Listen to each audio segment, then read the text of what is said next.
है ना। तो अगला फॉर्मेट होगा,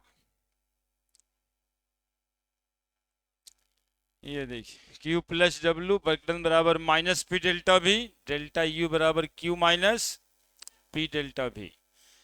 आइसोकोरिक प्रोसेस में वॉल्यूम जीरो होता है, चेंज इन वॉल्यूम जीरो होता है। वॉल्यूम जीरो नहीं होता, चेंज इन वॉल्यूम जीरो होता है। यदि वॉल्यूम नहीं बदलेगा एक प्रोसेस का, तभी प्रोसेस को आइसोकोरिक प्रोसेस कहेंगे। तो यदि डेल्टा भी जीरो हो गया तो डेल्टा यू बराबर क्या हो जाएगा, क्यू एट कांस्टेंट वॉल्यूम। तो यही डिफिनीशन था अमाउंट ऑफ एनर्जी चेंज का, the amount of heat energy given to the system at constant volume called as change in internal energy. Change in internal energy state function है। Isothermal process में delta U zero होता है, ये बताया गया है कि यदि कोई प्रोसेस आइसोथर्मल है तो डेल्टा यू क्या होगा, तो जीरो बराबर क्यू प्लस डब्ल्यू, यानी क्यू बराबर माइनस डब्ल्यू। ये भी फर्स्ट लॉ ऑफ थर्मोडायनामिक्स है। कब, जब प्रोसेस आइसोथर्मिक। एडियाबैटिक प्रोसेस में क्या होगा यानी चार तरह का प्रोसेस होता था, आइसोबारिक देख लिया, आइसोथर्मल देख लिया। एडियाबैटिक में क्यू जीरो होता है, हीट एनर्जी जीरो होता है। तो ये जीरो हो गया तो डेल्टा यू बराबर W. In adiabatic process change in internal energy is the amount of work done on the system. Delta U बराबर डब्ल्यू, डब्ल्यू बराबर माइनस पी डेल्टा भी। तो डेल्टा यू बराबर भी हम लोग लिख सकते हैं माइनस पी डेल्टा भी। For a cyclic process delta U बराबर क्या होगा, जीरो। साइक्लिक प्रोसेस के लिए बताए थे कि जहां से चले वहीं पे पहुंच गए, रहन सहन में कोई बदलाव नहीं हुआ, तो डेल्टा यू हो जाएगा जीरो। तो जीरो बराबर क्यू प्लस डब्ल्यू, तो क्यू बराबर अगेन क्या हो जाएगा, माइनस डब्ल्यू। और ये आईटी का सवाल बनाए थे कि एडियाबैटिक प्रोसेस में, आइसोकोरिक प्रोसेस में, आइसोथर्मल प्रोसेस में, है ना। नॉट फ्रॉम टुडे हम लोग पहला प्रॉपर्टीज पढ़ेंगे। हाँ बोलो। हाँ वही वही इंटेंसिव एक्सटेंसिव प्रॉपर्टी, वही पढ़ा रहे हैं।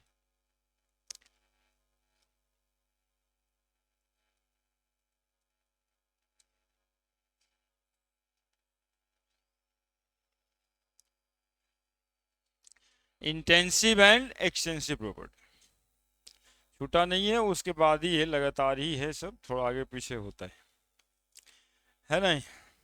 एक एडियाबैटिक प्रोसेस तो क्यू जीरो लिख ही दिए। बनाइए heading, intensive and extensive properties.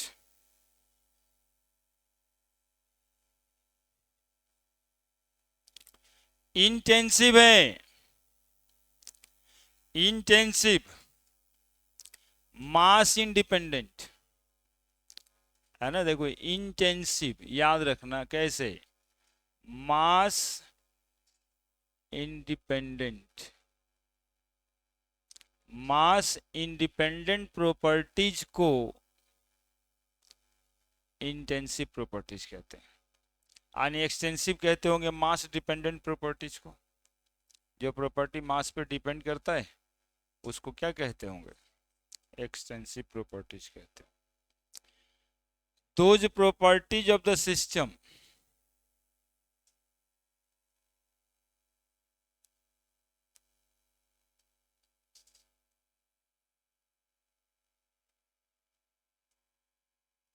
which are independent from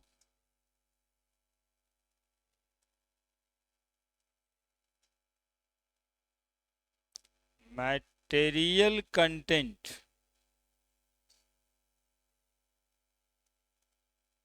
or mass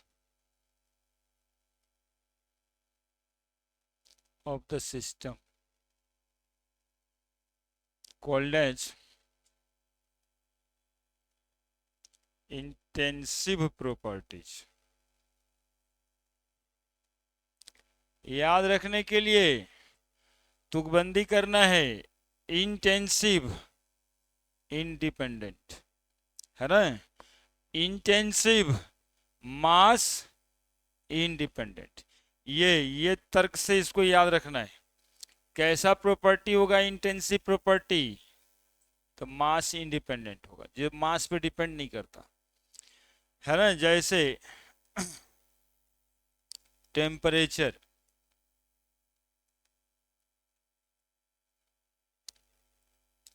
temperature कैसा प्रॉपर्टीज है? मास पे डिपेंड करता है क्या? जैसे आपका बॉडी टेम्परेचर 36 डिग्री सेंटीग्रेड, आप बॉडी को 10 टुकड़ा में काट के अलग अलग टेम्परेचर मेजर कर रहे हैं, हाथ अलग गोड़ अलग, क्या टेम्परेचर अलग अलग आ जाएगा क्या? कोई भारी आदमी है 200 किलो का, तो उसका बॉडी टेम्परेचर 40 डिग्री होगा क्या? कि हमारा 36 है, उसका भी 36 ही होगा। तो मास पे डिपेंड नहीं किया। कह सकते हैं कि ऐसा प्रॉपर्टीज जो एक सिस्टम को काट काट के अलग कर भी दें तो नहीं बदले। एक सिस्टम को पार्ट पार्ट में अलग कर दें फिर भी वो प्रॉपर्टीज नहीं बदले। जैसे डेंसिटी ऑफ वाटर, 1 किलो पानी ले लें, 1 बाल्टी पानी ले लें, या 1 कुआं पानी ले लें, डेंसिटी ऑफ वाटर 1 kg पर लीटर ही होता है या नहीं होता है? तो छोटे छोटे पार्ट में भी पानी को बांट लेंगे तो डेंसिटी उसकी 1 kg पर लीटर ही होना है। तो ऐसे क्वांटिटी जिसका कट जाने से मतलब कि वैल्यू नहीं बदले, उसको कहते हैं intensive properties. Density, specific heat capacity,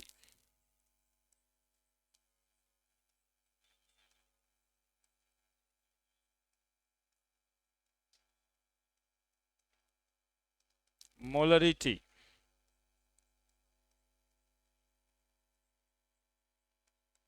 normality,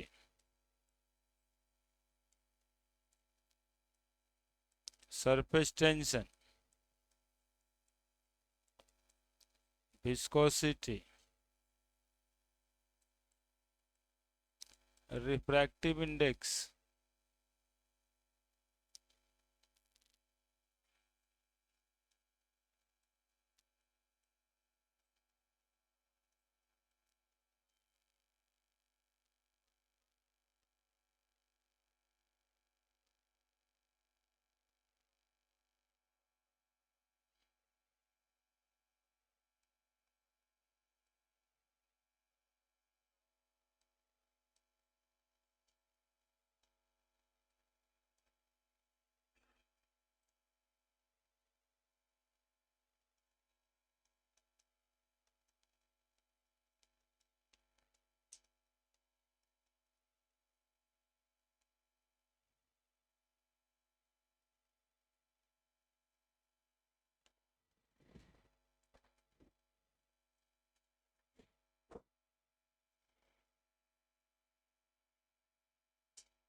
लिखे।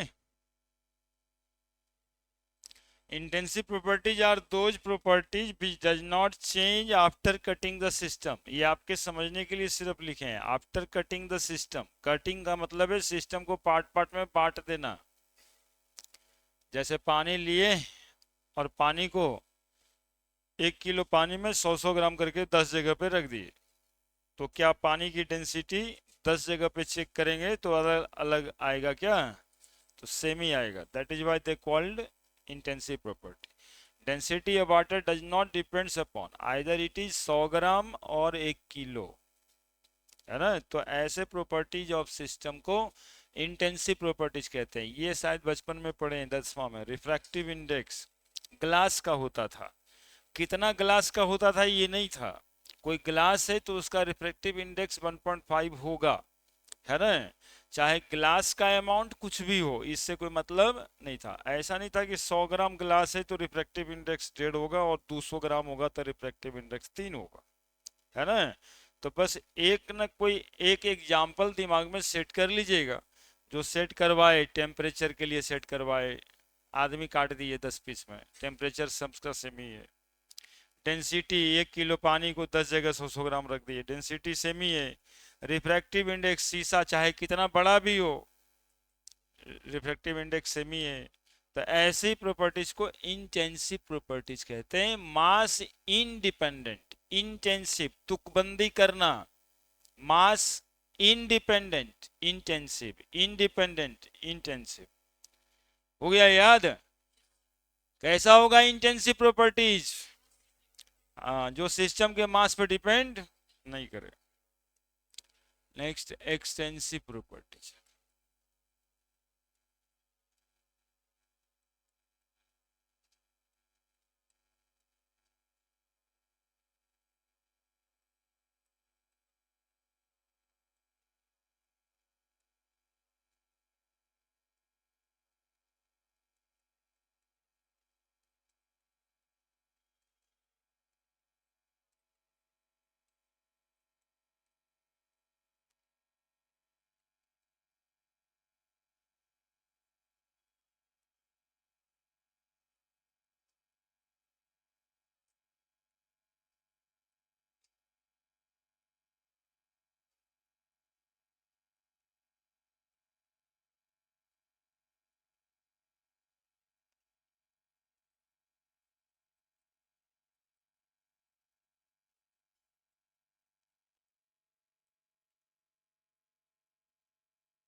Those thermodynamic properties of the system which depends on material content of the system called as extensive property। जो मास पे डिपेंड करता है, material content that is mass, जो मास पे depend करता है उसको कहते हैं एक्सटेंसिव प्रॉपर्टीज। दो एक्सटेंसिव प्रॉपर्टीज को डिवाइड करते तो इंटेंसिव बन जाता है। ये तो अलग बात है, अलग बताएंगे। एग्जाम्पल, मास, length, volume, enthalpy, internal energy,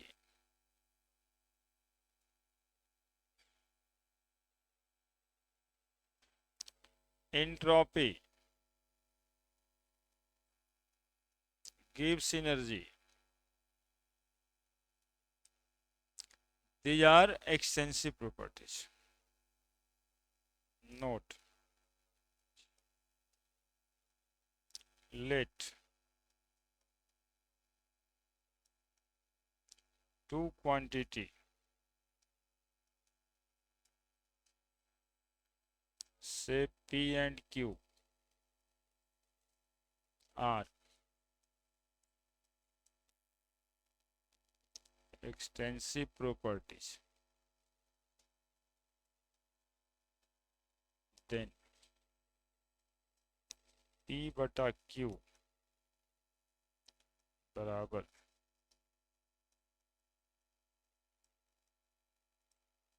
intensive properties। However, P plus Q, P minus Q, P भागा Q।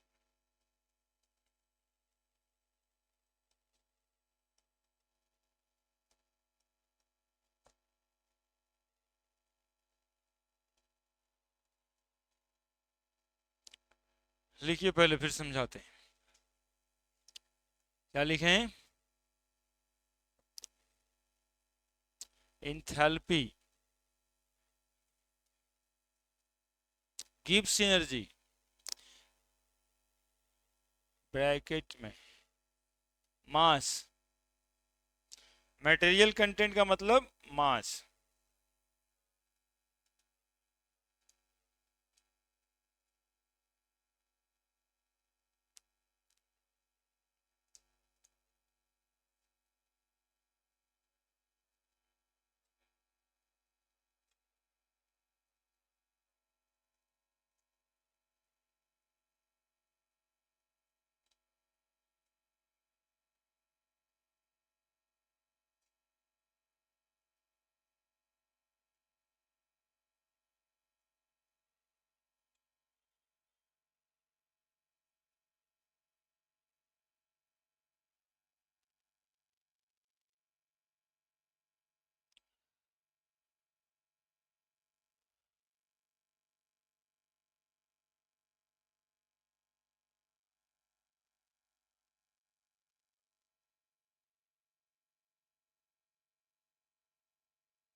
लिखे, एक्सटेंसिव प्रॉपर्टीज उसको कहते हैं जो मास पे डिपेंड करता है, आई इंटेंसिव कहते हैं जो मास पे डिपेंड नहीं करता।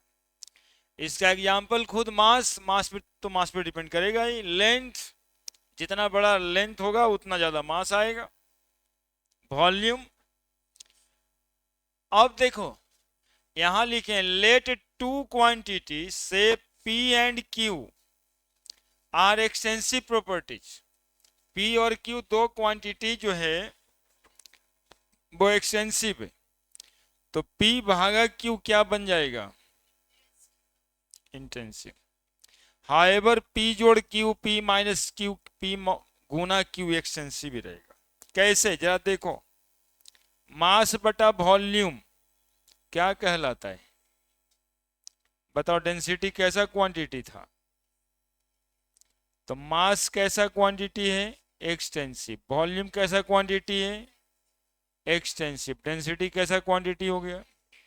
इंटेंसिव। दो एक्सटेंसिव क्वांटिटी को डिवाइड करने से जो प्रॉपर्टीज बनेगा उसको इंटेंसिव कहेंगे। नंबर ऑफ मोल कैसा क्वांटिटी? एक्सटेंसिव। मास पे डिपेंड करता है ना जी, नंबर ऑफ मोल। जितना ज्यादा मास लोगे उतना ज्यादा नंबर ऑफ मोल आएगा। मोल मास ही तो है।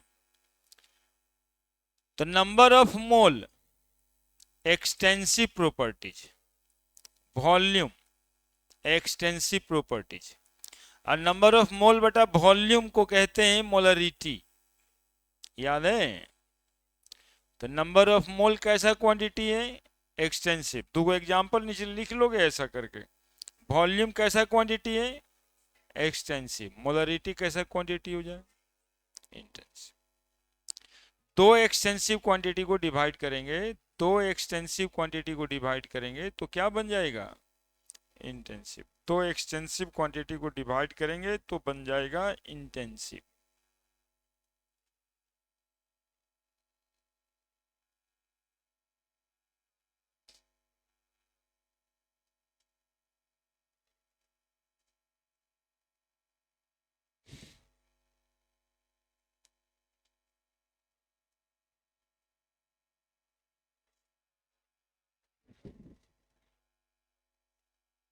एग्जाम्पल करके लिखिए, दो एक्सटेंसिव क्वांटिटी को डिवाइड कर रहे हैं, mass by volume, mass extensive quantity, volume extensive, तो जो डेंसिटी आ रहा है वो इंटेंसिव हो जा रहा है।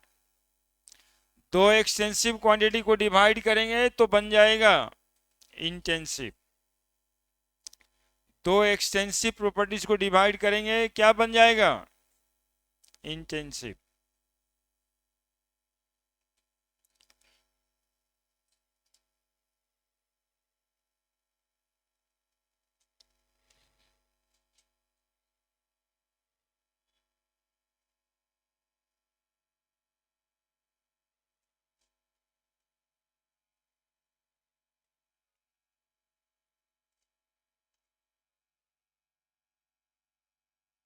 पढ़े पढ़े। एक और प्रोसेस था adiabatic process.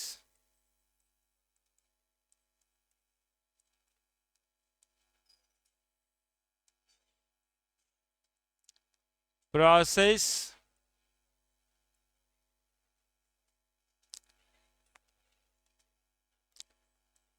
thermodynamic process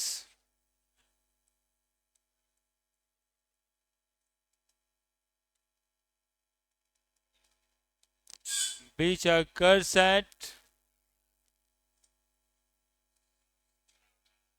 constant heat energy.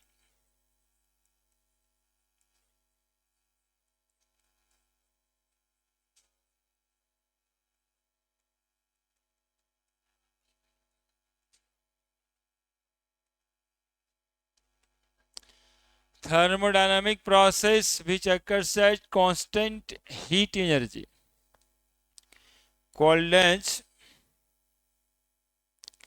adiabatic process. Called as adiabatic process. तो कांस्टेंट हीट एनर्जी का मतलब है डेल्टा क्यू बराबर Q2 minus Q1, that is equal to 0। और हीट एनर्जी हमेशा के लिए सराउंडिंग में कुछ ना कुछ रहता है, इसीलिए कभी कभी हम लोग Q बराबर 0 भी लिख देते हैं तो कोई प्रॉब्लम नहीं है। जिस हीट एनर्जी पर सराउंडिंग है उसी हीट एनर्जी पर वर्क डन हो रहा है, तो ना आपको देना पड़ा ना आपको लेना पड़ा। तो ऐसे केसेस में Q बराबर 0 भी लिख देंगे, यानी प्रोसेस हुआ है, हमने हीट एनर्जी को बढ़ाया घटाया नहीं है। हाँ, डायरेक्टली जो सिस्टम का हीट एनर्जी है वही सराउंडिंग की भी हीट एनर्जी, तो Q बराबर 0 भी लिख देंगे। ऐसे डेल्टा Q बराबर 0 लिटरल मीनिंग जो है ये है। लेकिन ये कंडीशन पे, if the process occurs, if the process occurs at same heat energy of surrounding, same energy, same heat energy of surrounding, same heat energy of surrounding. यहां भी दो तरह का एनर्जी है, एक एनर्जी सिस्टम का है और एक सराउंडिंग का है, लेकिन कोई बदलाव नहीं हुआ, तभी Q बराबर 0 लिखते है ना। यदि हीट एनर्जी है ना ये, इसलिए Q, बाकी सब में Q नहीं सुनेगा सब, कंफ्यूजिंग पॉइंट है ये। आइसोथर्मल में डेल्टा T बराबर 0 होता था, T बराबर नहीं। आइसोकोरिक में डेल्टा V बराबर 0 होता था, आइसोबैरिक में डेल्टा P बराबर 0 होता है। इसमें भी डेल्टा Q बराबर 0 होता है ना। लेकिन Q बराबर 0 लिखा हुआ है तो आप गलत मान के चलेंगे तो काम नहीं होगा। यदि कहीं Q बराबर 0 लिखा हुआ है, इसका मतलब समझना है कि सिस्टम की जो हीट एनर्जी थी वो सराउंडिंग की भी हीट एनर्जी उतना ही थी। काम तो हो गया, बर्गडन हो गया ऐसे में एनर्जी पर, इसलिए Q बराबर 0।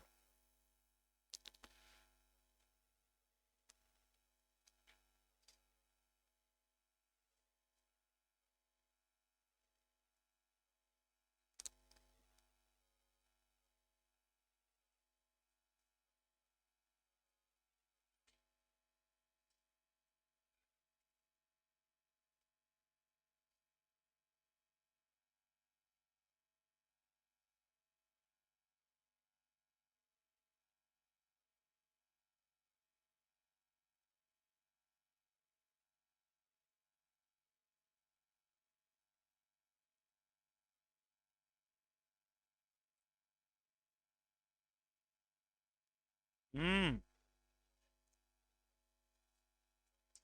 लिख बनवा लिया फिर से।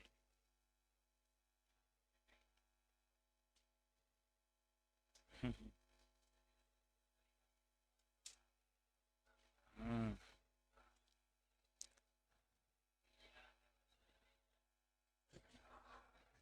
पगला गया है।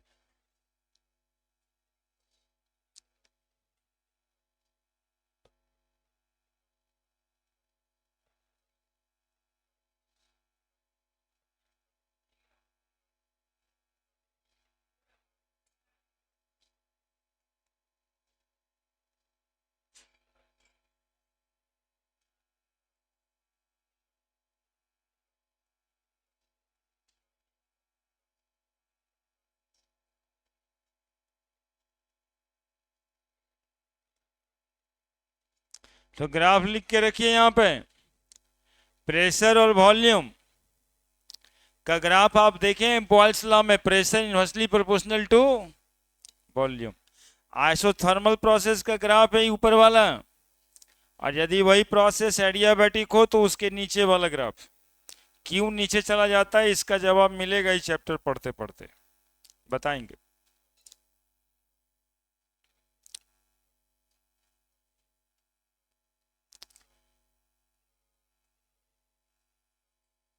लिखिए ना, ये ग्राफ आइसोथर्मल के लिए प्रेशर वॉल्यूम के बीच, और ये ग्राफ एडियाबैटिक के लिए, है ना। क्यों नीचे चला जाता है ये आगे देखेंगे।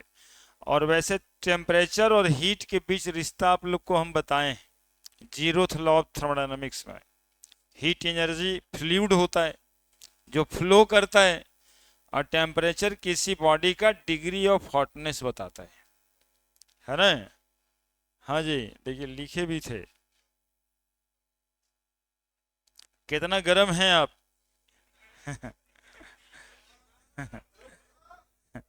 ये बताता है टेम्परेचर। हाँ। हम्म। जीरो थर्मोडायनामिक्स नहीं पढ़ाएं, थर्मल इक्विलिब्रियम नहीं बताएं। अच्छा, देखिए पीछे पलट करके, तो अभी पढ़ाएंगे। हाँ, चांसलर वाइसलर पढ़ाने लगे होंगे ना इस वजह से। ठीक है।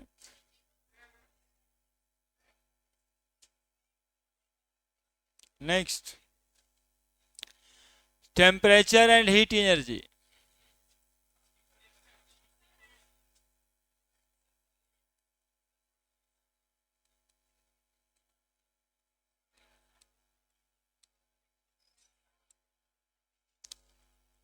टेम्परेचर,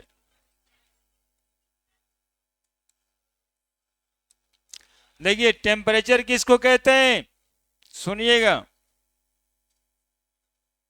किसको कहते हैं टेम्परेचर, बताएंगे क्या?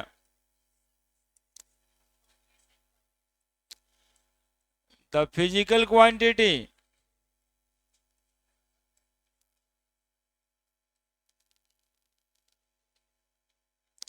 which measure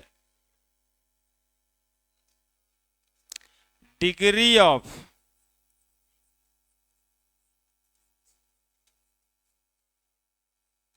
hotness और कोल्डनेस ऑफ द बॉडी कह सकते हैं, ऑफ द सिस्टम कहिए यहां पे, कॉल्ड टेम्परेचर। और आपको डिग्री ऑफ हॉटनेस महसूस जो होता है वो आपके बॉडी टेम्परेचर से होता है। आपके बॉडी टेम्परेचर से ज्यादा तो गर्म लगेगा, आपके बॉडी टेम्परेचर से कम तो ठंडा लगेगा। तो अलग अलग बॉडी का बॉडी टेम्परेचर से मेजर होगा डिग्री ऑफ हॉटनेस और कोल्डनेस। ठीक है। और दूसरा पॉइंट, टेम्परेचर मेजर करने का डिवाइस होता है तो टेम्परेचर मेजरिंग डिवाइस।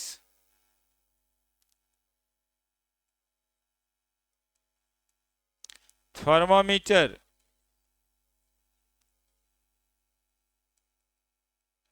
और एक और डिवाइस होता है पायरोमीटर, थर्मामीटर और pyrometer. Pyrometer high temperature measure करने का डिवाइस होता है, मेजर हाई टेम्परेचर।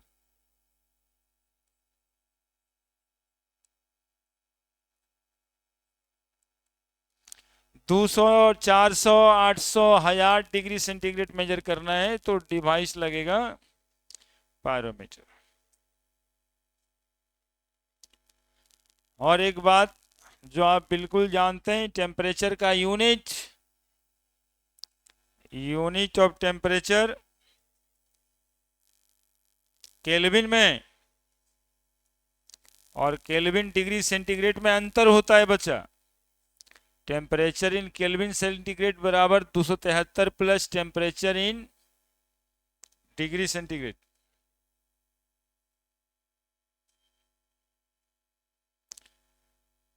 है ना, 27 डिग्री सेंटीग्रेड बराबर 273 प्लस 27, दैट इज 300 केल्विन।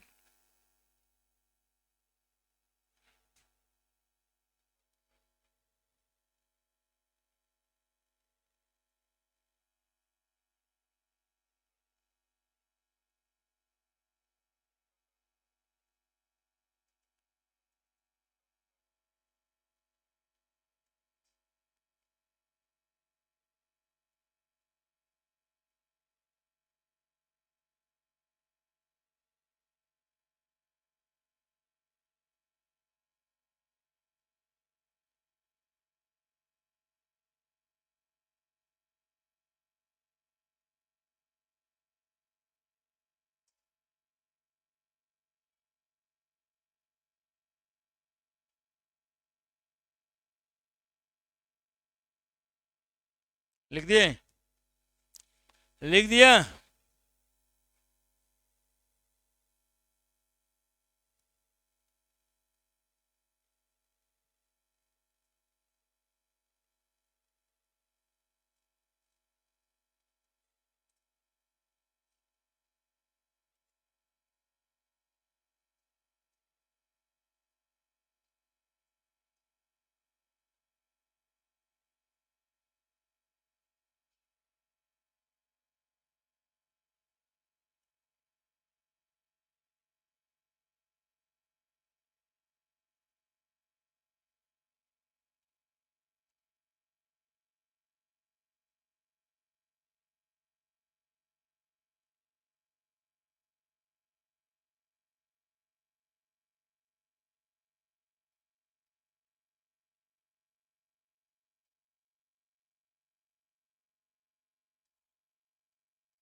हो गया।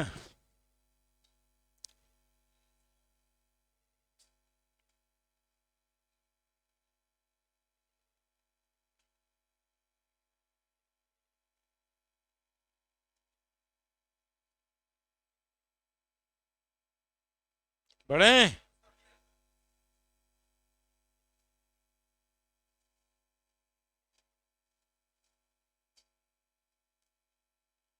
क्या लिखे हैं ये समझ आता है सबको? टेम्परेचर इन केल्विन स्केल बराबर 273 plus temperature in degree centigrade. Next heat energy,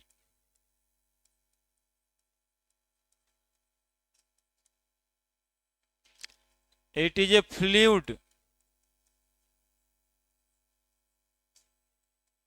since it flow from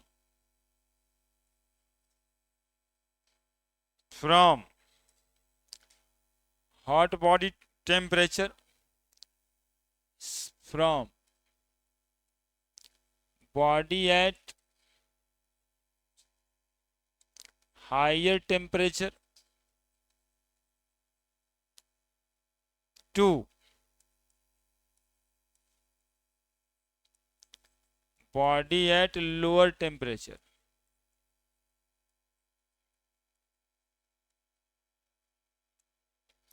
क्या जी, हीट एनर्जी क्या है? तो ये फ्लूइड है, क्यों फ्लूइड कहते हैं हीट एनर्जी को? क्योंकि ये फ्लो करता है हॉटर बॉडी से कोल्डर बॉडी में, यानी जो बॉडी हाई टेम्परेचर पे है उससे जो बॉडी लो टेम्परेचर पे, इसलिए इसको फ्लूइड कहा जाता है। अब यहां पर एक बात समझिएगा आप, thermal equilibrium,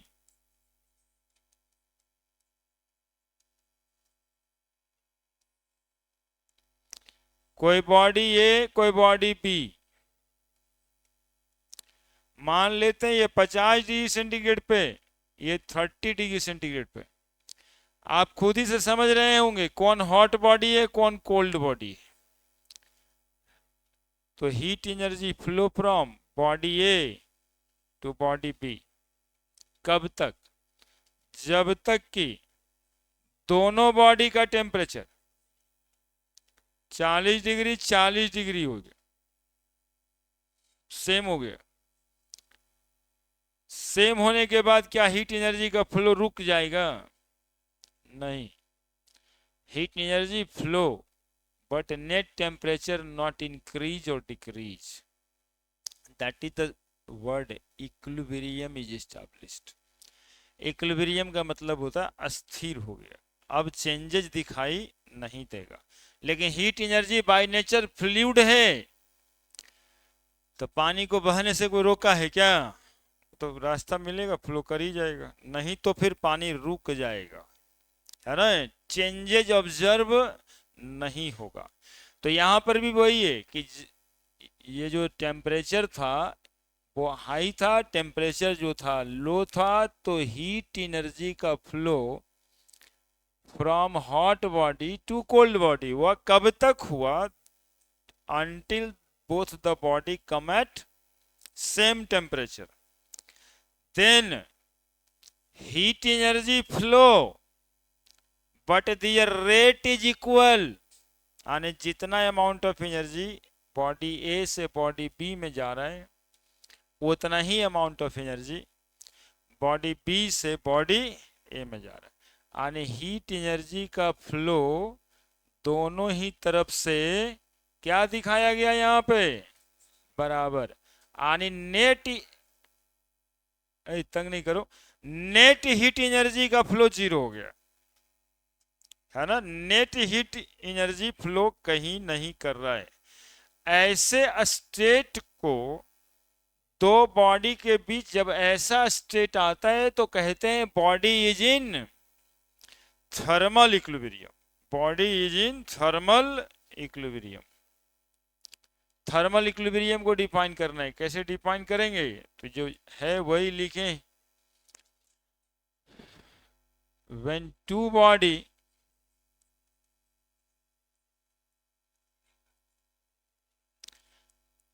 present in contact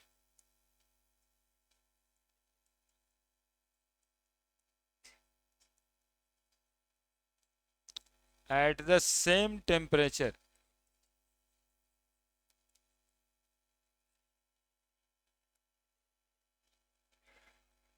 then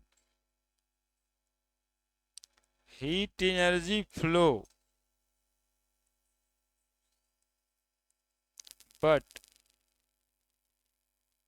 there are no any change in temperature.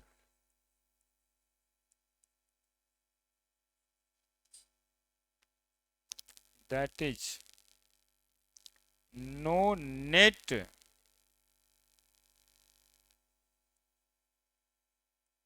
heat energy flow. Both the body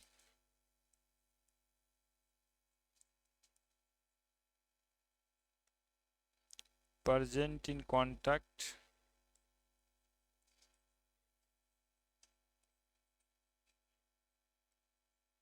are called in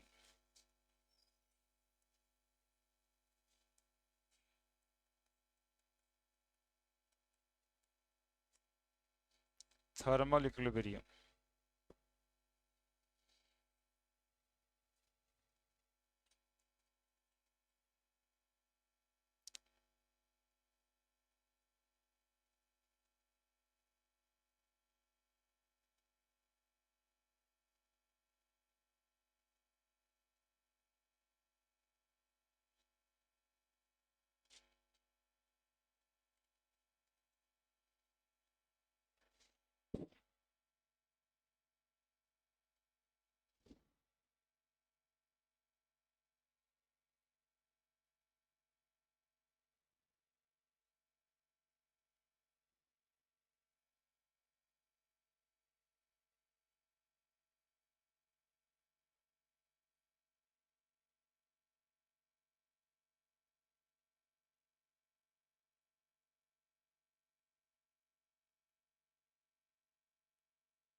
तो temperature state of the body है, हीट एनर्जी फ्लूइड है ना, heat energy amount of energy है which can flow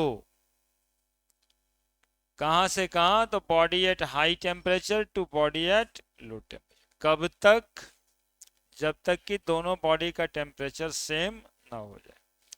यही तो होता है जब चाय ठंडे के दिन में लाके रखा जाए और कुछ देर के बाद वो ठंडा हो जाता है, दैट फेनोमेनन इज वर्किंग।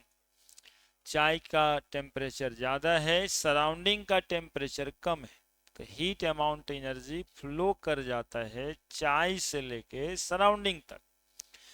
और चाय का टेम्परेचर जब सराउंडिंग के टेम्परेचर के बराबर ही हो जाता है तो आपका बॉडी टेम्परेचर से कम हो जाता है, तो आप कहते हैं कि चाय ठंडी हो गई है ना। लेकिन वो चाय का टेम्परेचर होता कितना है, तो कहते हैं जो सराउंडिंग का टेम्परेचर है वही टेम्परेचर में चाय का टेम्परेचर हो जाता है ना। पानी के साथ भी यही बात होता है, ठंडी में पानी और ठंडा लगता है आपको, क्योंकि बाहर का टेम्परेचर 10 डिग्री, तो वाटर का टेम्परेचर भी 10 डिग्री। अब आपके बॉडी टेम्परेचर तो 36 डिग्री का है, तो 26 डिग्री का अंतर है, कितना ज्यादा ठंडा लगेगा। लेकिन यही पानी गर्मी में ठंडा नहीं लगेगा आपको, क्योंकि गर्मी में रूम टेम्परेचर 25 डिग्री से बढ़ते बढ़ते देखिए अभी 25-26 पे आ गया, स्वेटर वेटर खोल करके 2-4 ठो हीरो बनने का कोशिश कर रहा है। अब जैसे जैसे ये गर्मी बढ़ता जाएगा 25, 26, 27, तो पानी भी गर्म लगने लगेगा आपको, है ना। मई जून में तो पानी लगता है वो पिए लायक न है, कारण है कि बॉडी टेम्परेचर नहीं, वो चल रहा है सराउंडिंग के टेम्परेचर से, है ना। बॉडी टेम्परेचर का लिविंग मैकेनिज्म अलग है, ये तो ठंडे में भी 36 डिग्री और गर्मी में भी 36 डिग्री, इसीलिए तो आपको ठंडा और गर्म का एहसास होता है। यदि आपका बॉडी टेम्परेचर भी सराउंडिंग के हिसाब से घटता बढ़ता तो काहे का ठंडा और गर्म लगता, नहीं। ठंडे में 10 डिग्री, आपका बॉडी टेम्परेचर भी 10 ही डिग्री, सब बराबर ही लग रहा है। गर्मी में 50 डिग्री, आपके बॉडी टेम्परेचर भी 50 डिग्री।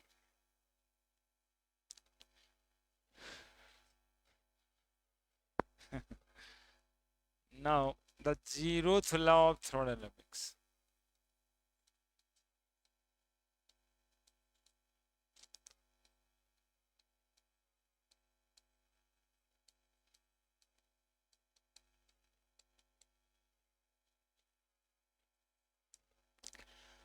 देखिए जीरोथ लॉ में ज्यादा कुछ नहीं है, ये फर्स्ट लॉ के बाद डिस्कवर हुआ था, ठीक है। ये फर्स्ट लॉ सेकेंड लॉ के बाद डिस्कवर हुआ था, और लॉ में ऐसा कोई दम था नहीं, लॉ था जो सबसे पहले डिस्कवर होना चाहिए था, लेकिन कृष्ण भगवान तो 5000 साल पहले वो बात कह दिए थे, ये सब तो पढ़ लिख के लोग लॉ दिया है।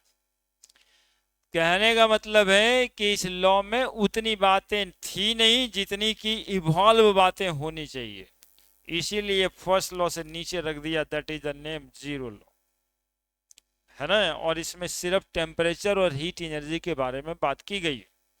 देखिए क्या कहता है, कहता है कि दो बॉडी इक्विलिब्रियम में है पहले से, दो बॉडी थर्मल इक्विलिब्रियम में पहले से है, दो बॉडी पहले से कहां पे, थर्मल इक्विलिब्रियम। तीसरा बॉडी सी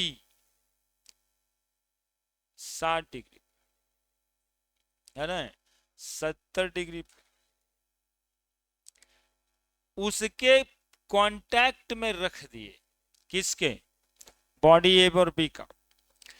दो बॉडी जो पहले से थर्मल इक्विलिब्रियम में था, उसको एक तीसरा बॉडी सी जो हाई टेम्परेचर पे था, 70 डिग्री सेंटीग्रेड पे था, उसके पास रख दी।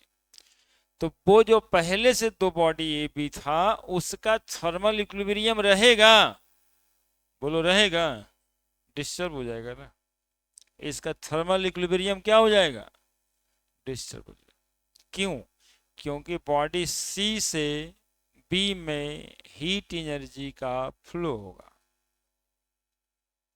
है ना। एक्चुअली में यहीं से प्रूव किया गया है कि हीट एनर्जी फ्लूइड होता है। ठीक है, और यहां से यहां भी जाएगा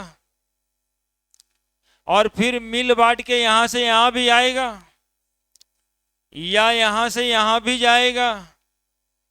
क्या थर्मल इक्विलिब्रियम बिल्कुल डिस्टर्ब हो गया तीनों का। और ये कब तक चलता रहेगा? जब तक तीनों बॉडी का टेम्परेचर फिर से सेम ना हो जाए, जब तक ये तीनों बॉडी फिर से इक्विलिब्रियम पे ना आ जाए। इसीलिए हीट एनर्जी को कहा गया फ्लूइड, कि ये फ्लूइड है, ये हमेशा फ्लो करता ही रहता है। कोई बॉडी थर्मल इक्विलिब्रियम में है, इससे इसको कोई मतलब नहीं है। यदि उसके कांटेक्ट में आप रख दीजिएगा एक उससे ज़्यादा गर्म बॉडी, तो उससे हीट एनर्जी वो दोनों में चला जाएगा और थर्मल इक्विलिब्रियम को डिस्टर्ब कर ही देगा, है ना। यदि इससे कम टेम्परेचर वाला बॉडी 20 डिग्री सेंटीग्रेड पे रख देते, तो उधर से इधर आने लगता है। ठीक है, ठीक है, यही है जीरोथ लॉ ऑफ थर्मोडायनामिक्स। बस इतना सा बात। क्या है बात? कि when two body present in thermal equilibrium and a body C placed in contact with them at different temperature, then the thermal equilibrium of body A and B get disturbed until A, B and C, all these body came in thermal equilibrium. That is called zeroth law of thermodynamics. When two body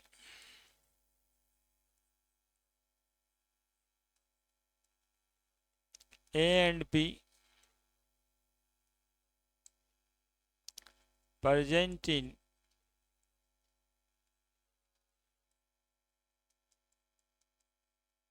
thermal equilibrium and another body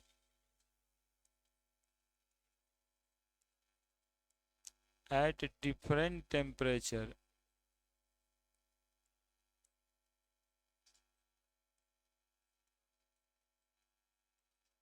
placed in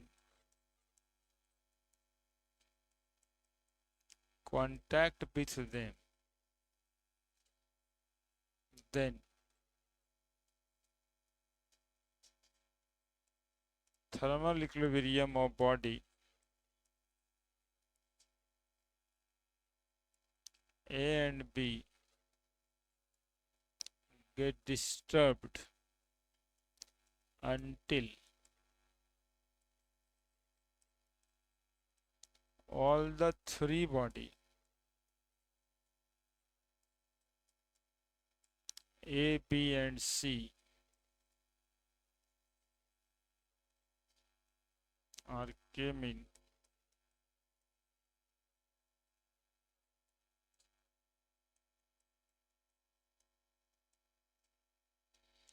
thermal equilibrium again.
Photo बना लीजिएगा ABC।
जल्दी एक reversible irreversible process बताना है।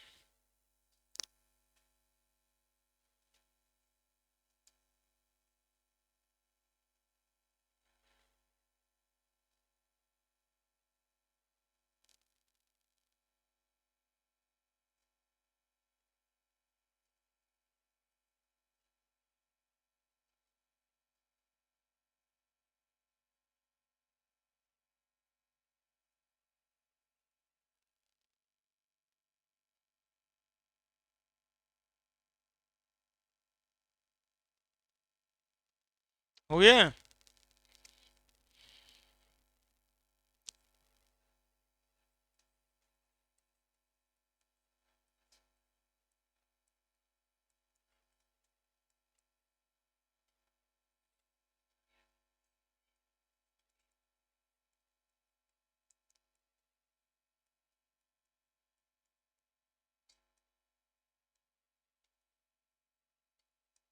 Reversible process, irreversible process. Reversible process कहने का मतलब एक ऐसा प्रोसेस जो बार बार होता हो। Initial step, final step, final initial, initial final, final initial, initial final. जैसे सोच सकते हो इसके बारे में कि सिलेंडर और पिस्टन, पिस्टन बार बार ऊपर जाता नीचे आता, ऊपर जाता नीचे जाता, ऊपर जाता नीचे जाता, ऊपर नीचे ऊपर नीचे ऊपर नीचे। प्रोसेस रिवर्सिबल हो सकता है ना। इमेजिन इमेजिन कर सकते हैं आप कि ये प्रोसेस कैसा है, reversible. Very short period of time में ये हो जाता है, इनफाइनेसिटिमली स्मॉल टाइम इंटरवल। नहीं, टाइम कैलकुलेटिंग होता था कितना जल्दी जल्दी वो पिस्टन। तो very short period of time में प्रोसेस जो होता है, लंबा समय लगेगा इसमें। इसमें एक बार जो टू एंड फ्रो मोशन होगा तो केवल टू हुआ, फिर वापस आए नहीं। एक बार पिस्टन अपने पोजीशन को छोड़ के ऊपर उठा, ऊपर से नीचे आया नहीं। प्रोसेस कैसा हो जाएगा, इरिवर्सिबल, है ना।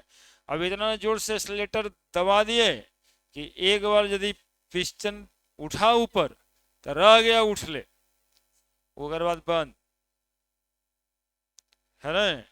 गाड़ी भले उड़ा दिए एकदम, लेकिन उसके बाद सीधा बंद, क्योंकि ऊपर नीचे होगा ना, गाड़ी चलेगा कैसे। प्रोसेस कैसा है, इरिवर्सिबल। 10-10 रुपया रोज घर से चोरी कर रहे, 10 रुपया 10 रुपया 10 रुपया। पापा कहते हैं कि पैसा नहीं है, मम्मी कहते हैं अच्छा ठीक है होगा वहां पे। Manageable, process reversible. एक ही दिन घर में 1 लाख रुपया रख ले, निकाल लिए। अब तो शाम में डंडा से पिटाई लगने चाहिए। Process irreversible. लार्ज चेंज हो जाता है कोई फेनोमेनन के लिए, कोई काम में चेंजेज लार्ज हो जाए, प्रोसेस इरिवर्सिबल। यदि चेंजेज वेरी स्मॉल हुआ है, चेंजेज वेरी स्मॉल हुआ है, थोड़ा सा ही बदलाव है, तो रिवर्स हो सकता है, दैट इज रिवर्सिबल। है ना। गली मोहल्ला घूमते किसी को एक आध थप्पड़ मार दिए, गाली वाली दे दिए, तो चलिए बाबूजी समझा लेंगे, आपको फिर से सीधा कर सकते। लेकिन अब जाकर के एक दो मर्डरे करके चलाए हैं, तो बाबूजी अब कुछ कह करके भी कुछ नहीं कर सकते, वो तो जेल जाना ही पड़ेगा। तो फिर गाना गाएगा, आज जेल हुई कल बेल हुई। देखिए कितना खुश हो गया। कितना खुश हो जाता है। हम कह रहे हैं वो प्रोसेस ही रिवर्सेबल है ना।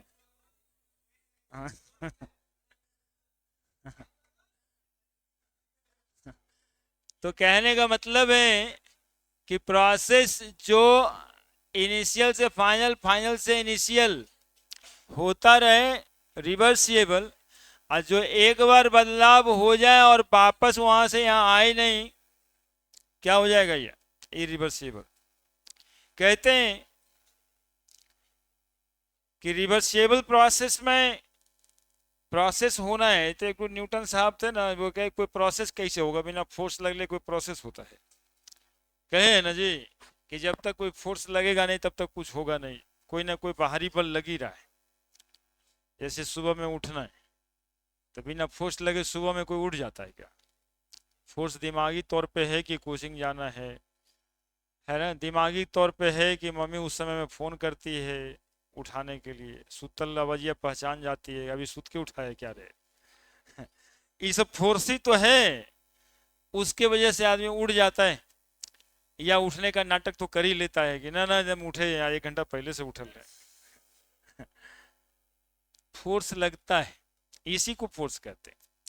तो यहां भी फोर्स लग रहा है। देखिए एक फोर्स जो लगेगा ना, ड्राइविंग फोर्स कहेंगे, शॉर्टकट लिखें बाद में लिख देंगे। 3-4 बात यहां समझना है। एक तो को कहते हैं ड्राइविंग फोर्स, जो प्रोसेस को करवाता है। दूसरे को कहते हैं अपोजिंग फोर्स, जो प्रोसेस को इनिशियल स्टेज पर ले आता है। एक को डिराइव करेगा, आएगा इनिशियल स्टेज पर ले आएगा। एक तो आपके बॉडी के अंदर भी होगा दिल, आएगा होगा दिमाग। हमेशा दिल ड्राइव करेगा और दिमाग अपोज करेगा। नहीं मन करता है कि काम कर दूं क्या, फिर एक तो फोर्स अपने में लग रहा है, ना ना ना सोचे थे कि हो जाता था, गलती ही हो जाता। तो ये ड्राइविंग फोर्स और एक अपोजिंग फोर्स इमेजिनरी है। कोई भी प्रोसेस होने के लिए एक ड्राइविंग फोर्स लगेगा और एक अपोजिंग फोर्स लगेगा। यदि ड्राइविंग फोर्स का मैग्नीट्यूड अपोजिंग फोर्स के मैग्नीट्यूड के बराबर है, तो प्रोसेस कैसा होगा, रिवर्सिबल। और यदि ड्राइविंग फोर्स इतना ज्यादा है और अपोजिंग फोर्स बस इतना ही सा है, किसी काम के होने के लिए फोर्स लग रहा है यहां से लेके यहां तक, ठीक है, कि ना आज इसका मर्डर कर ही देते हैं शाम होते होते, ना बर्दाश्त करें। और दिमाग अपोज कर रहा है, यार नहीं यार मर्डर कर दोगे जेल उल जाना पड़ेगा, कल ही हो जाएगा कल हो जाएगा, फिर बाबूजी भी बोलेंगे, फिर ये बोलेंगे, फिर वो बोलेंगे। यदि ये इसके बराबर में हो गया तब तो काम नहीं होगा, लेकिन ये थोड़ा सा ही है, अपोज नहीं कर रहे हैं, तो हो जाएगा मर्डर, है ना। फिर उसके गाना सुन के जैसे देखो खोज रहा है ना, परसों वही खेल होगा नहीं। तो कहने का मतलब यही है कि जब driving force opposing force equal magnitude का होगा, प्रोसेस रिवर्सिबल होगा। जब ड्राइविंग फोर्स ज्यादा और अपोजिंग फोर्स कम, तो प्रोसेस कैसा होगा, इरिवर्सिबल होगा। देखो देख रहे हैं गधागिरी का अंत किए हुए, सब कुछ उपलब्ध है। और केमिस्ट्री में बंद करो, केमिस्ट्री में रिएक्टेंट प्रोडक्ट बनता है बच्चा, ये सब कॉमन बात था जो लाइफ से बताए, रिलेट करके थर्मोडायनामिक प्रोसेस में भी बताए। केमिस्ट्री में रिएक्टेंट प्रोडक्ट बनता है और प्रोडक्ट भी रिएक्टेंट बन जाता है, इसको कहते हैं रिवर्सिएबल रिएक्शन। और जब रिएक्टेंट एक बार प्रोडक्ट बन जाए तो प्रोडक्ट कभी भी रिएक्टेंट नहीं बने, तो प्रोसेस को क्या कहते हैं? ज्यादातर रिएक्शन ऐसे ही होता है। CH4 प्लस O2, मीथेन जल गया, जल के CO2 प्लस H2O बन गया। अब कार्बन डाइऑक्साइड और वाटर से कभी मीथेन बनेगा क्या?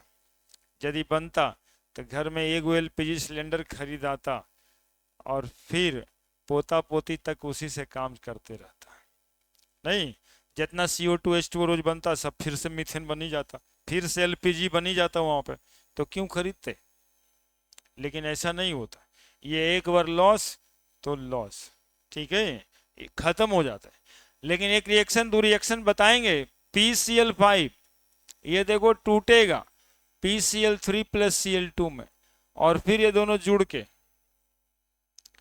N2 प्लस 3H2, यही वाला रिएक्शन में डिस्कवर हुआ था ये प्रोसेस। 2NH3 अमोनिया बन रहे, और अमोनिया टूट के नाइट्रोजन और हाइड्रोजन भी बना, ये कभी खत्म ही नहीं होगा। ऐसे रिएक्शन को रिवर्सिएबल रिएक्शन कहते हैं, प्रोसेस है रिवर्सिएबल प्रोसेस कहलाएगा, उसको हम रिवर्सिएबल कहते हैं, है ना। जलने के बाद उतनी एनर्जी उसमें रह ही नहीं गई कि दोनों कंबाइन करके ये बना सके, लेकिन ये टूटने के बाद इस मॉलिक्यूल में भी इतनी एनर्जी है कि ये टूट के नाइट्रोजन और हाइड्रोजन बना दे। इसका अपोजिंग फोर्स और ड्राइविंग फोर्स करीब करीब बराबर है, इसका ड्राइविंग फोर्स तो है, अपोजिंग फोर्स सही नहीं है, अपोजिंग फोर्स सही नहीं है ना, या फिर बहुत ही कम है। तो ये तो रिएक्शन के लिए डिफिनीशन है, और दो चार पॉइंट लिख देंगे इसमें। occurs for very small change, reversible process में अकर्स होगा बहुत ही small changes, occurs for very large changes। तो उसी तरह से कहा जाता है occurs in very small,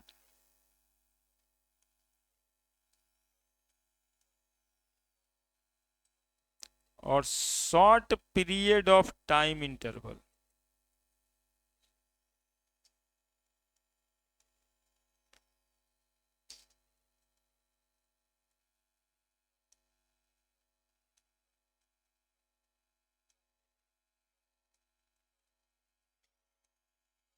एक साइन सीखा है जी, साइन सीखा है, del T very small change के लिए लिखते हैं,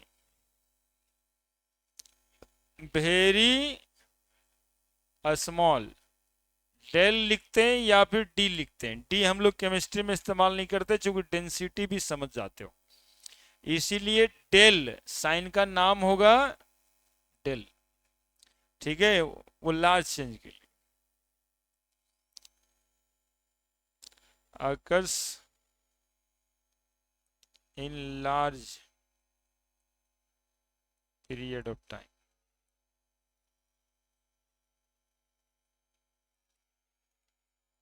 डेल्टा टी, कोई भी चेंजेज होगा तो वहां पे वेरी स्मॉल, यहां पे लार्ज चेंज।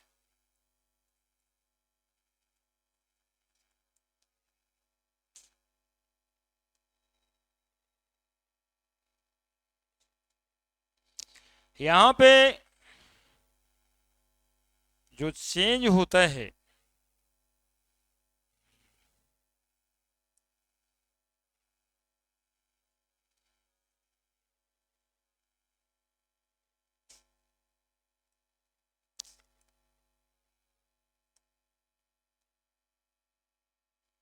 अब जैसे डेल टी या डेल भी, तो इसको इंटीग्रेट करना पड़ता है सॉल्यूशन के लिए। तो डेल टी लिख करके T1 से T2 तक डेल टी बाई टी ऐसे करके निकालना है, और जिसका सॉल्यूशन होता है ln T2 बाई T1। सुनो एक बार और बोल रहे हैं, ये बहुत इंपॉर्टेंट होगा, यही समझ नहीं आता कि कैसे लिख देते। जब कोई भी चेंज वेरी स्मॉल हुआ है, मान लिया वॉल्यूम चेंज वेरी स्मॉल हुआ, डेल भी लिखा हुआ है, अब इसको सॉल्व करना है, तो सबसे पहले डेल भी को डिफरेंशिएट किया जाएगा वॉल्यूम के टर्म में, और डिफरेंशिएट करने के बाद इसको इंटीग्रेट कर दिया जाएगा V1 से लेके V2 तक, और जिसका सॉल्यूशन आएगा ln V2 बाई V1, है ना। जबकि यहां पे डेल्टा टी यदि लिखना है तो सीधा अंतर निकालेंगे T2 माइनस T1, डेल्टा भी लिखा हुआ है तो निकालेंगे V2 माइनस V1। ठीक है, इतना बड़ा अंतर हो जाता है कल मैथमेटिकल कैलकुलेशन में।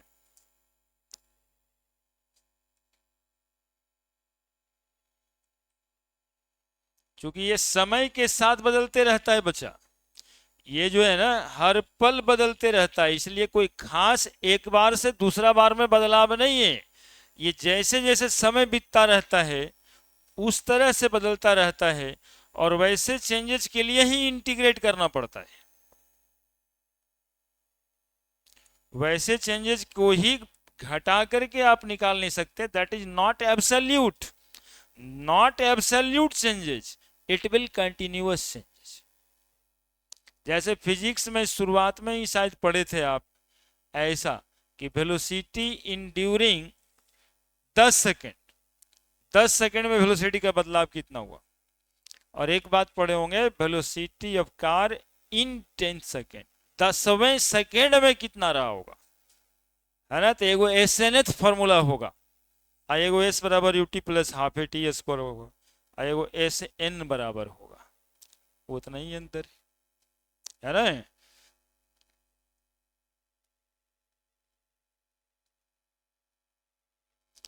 जहां पे कुछ वेरी स्मॉल चेंज हुआ है, then after you can revert back. जैसे आप लोग थोड़ा बहुत बदमाशी करते हैं तो हम कोशिश में लगे रहते हैं कि आपको चेंज करके अपने इनिशियल पोजीशन पे आने, एक विद्यार्थी हैं, विद्यार्थी की तरह रहिए, वैसा करते हैं। लेकिन अब आप हो चुके हैं बिल्कुल लफाड़, लफुआ, लफंगा, तो हम क्या कर सकते हैं, हम ट्राई कर सकते हैं कि आपको मीन पोजीशन, इनिशियल पोजीशन पे ला के रखा जाए। लेकिन यदि चेंजेस वेरी लार्ज हो चुका है तो कोई कुछ नहीं कर सकता, बस ये रिवर्सिबल हो गया, अब नहीं समझेगा। जैसे बाबूजी भी बड़े भैया के लिए या अपने बड़े छोटका भाई के लिए कहते होंगे, अब समझेगा वो, जो करता है करे, तो मतलब हो गया इरिवर्सिबल बदलाव। जब तक के उनके हाथ में था डांट दबार के सीधा करते थे, रिवर्सिबल। ये सब सामाजिक बात है जिसे समझ सकते हैं, रिवर्सिबल और इरिवर्सिबल प्रोसेस। ये पूरा चैप्टर सामाजिक बात पे ही रिलेटेड है, ऐसे ही सारे प्रोसेस होते हैं।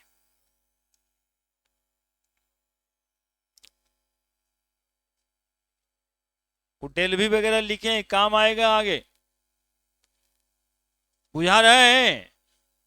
चलिए अभी और लिखना है जी, देखिए सब कैसे इरिवर्सिबल चेंजेस में जा रहे हैं। बैक बर्न, अब उतना ड्राइविंग, अपोजिंग ये सब लिखे तो लिखेंगे ना कुछ कुछ।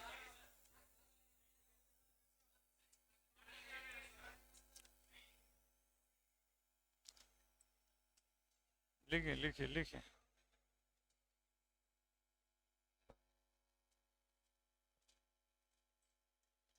दिखाई दे रहा है ना ये, है?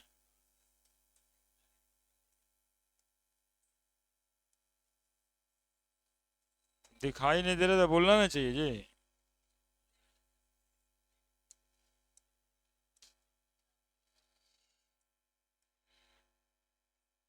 डेल टी, डेल टी को क्या करना है, सबसे पहले बोला है डेल टी को टी के रेस्पेक्ट में डिफरेंशिएट करना है। इसके बाद डेल टी को इंटीग्रेट करना है। कहां से कहां तक? सॉल्यूशन क्या आ रहा है? T2/T1, यही तो बताए।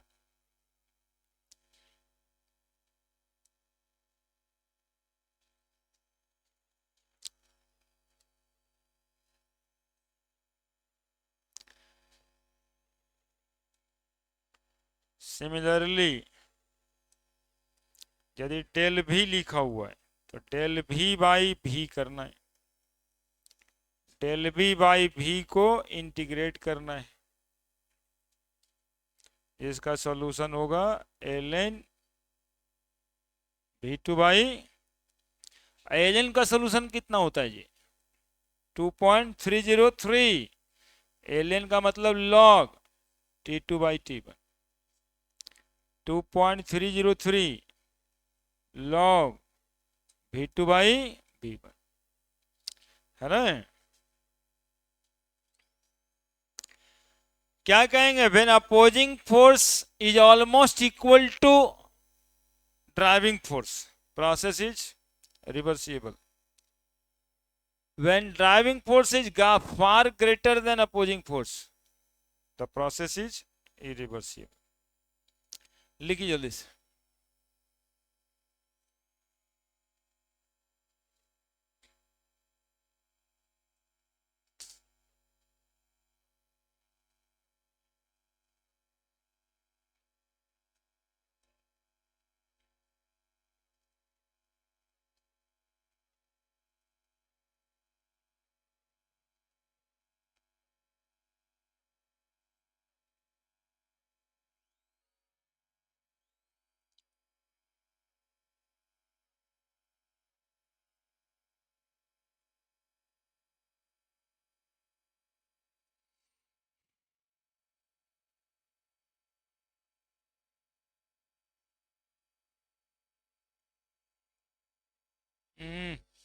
ई कौन अकेले अकेले लिख रहा है जी? सब बेटा लिख।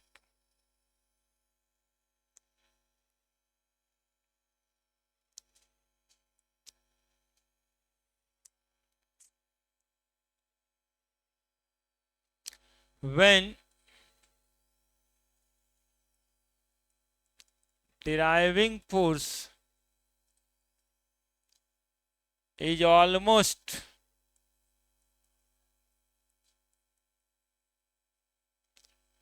equal to opposing force, the process is known as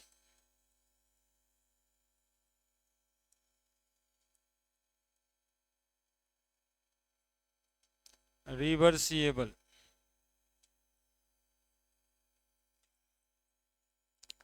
When driving force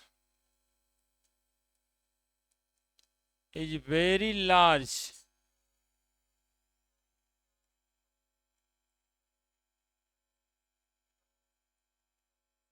in comparison to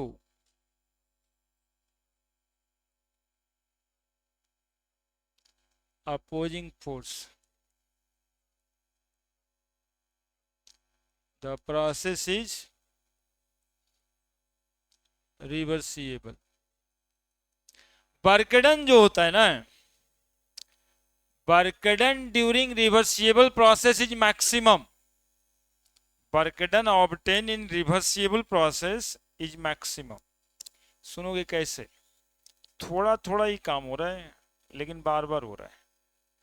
जुड़ेगा, वर्कडन जुड़ेगा तो एक लार्ज सम ऑफ वर्कडन आएगा। वहां पर एक ही बार काम हुआ, बड़ा काम हुआ, एक ही बार हुआ, लेकिन फिर दोबारा तो नहीं होगा।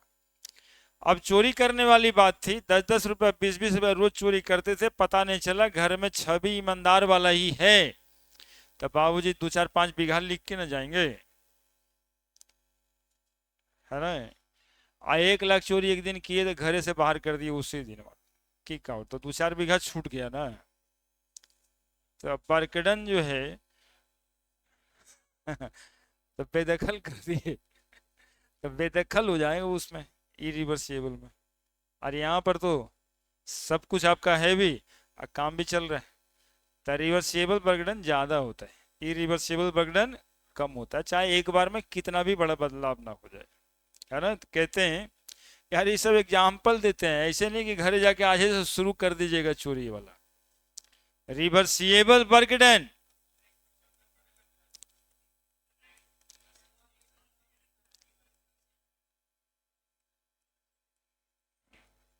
Reversible work done is maximum.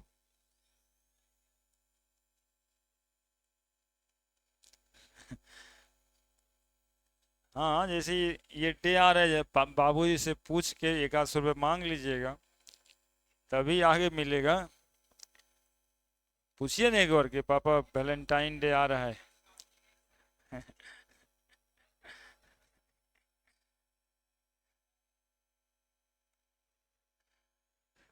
वो कहीं जूता चप्पल न सुहाना शुरू कर दे कि ये बेहोश वोश तो न रहता है, कोई भूत वूत तो न पकड़ लिया इसको।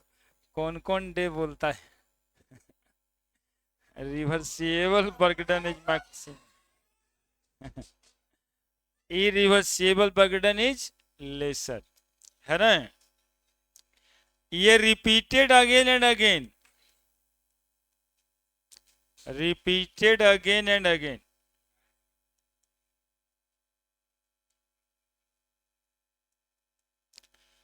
ये यूनिडायरेक्शनल, यूनिडायरेक्शनल रिपीट नहीं होगा, इसका मतलब है यूनिडायरेक्शनल, एक ही तरफ होगा, दूसरे तरफ नहीं हो सकता।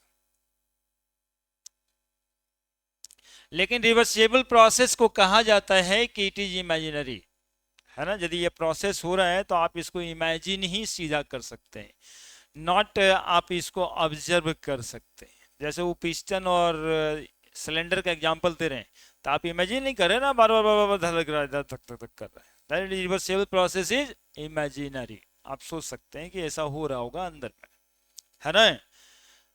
और रिवर्सिबल प्रोसेस आपको दिख जाता है कि ऐसा हुआ है, ठीक है। तो ये जो है ना, मतलब कि उतना ज्यादा आपको इमेजिन ही सिर्फ कर सकते हैं कि रिवर्सिबली बार बार हो रहा है ऐसा, और ये जो है रियल प्रैक्टिस में होता है, ठीक है। बस ये डिफरेंसेस था रिवर्सिबल इरिवर्सिबल प्रोसेस को। अगले दिन पढ़ेंगे हम लोग रिवर्सिबल वर्क डन, अगला टॉपिक होगा reversible work done. Work done पढ़े हैं हम लोग वर्क डन पढ़े, माइनस पी डेल्टा भी पढ़े। ये एक वर्क डन रिवर्सिबल होता है, तो ऐसे लिखना पड़ेगा ना, माइनस पी डेल बी, इसको पढ़ना है। अगला दिन का टॉपिक ये रिवर्सिबल वर्क डन, ठीक है। और उससे रिलेटेड क्वेश्चन है, पूजा है जी।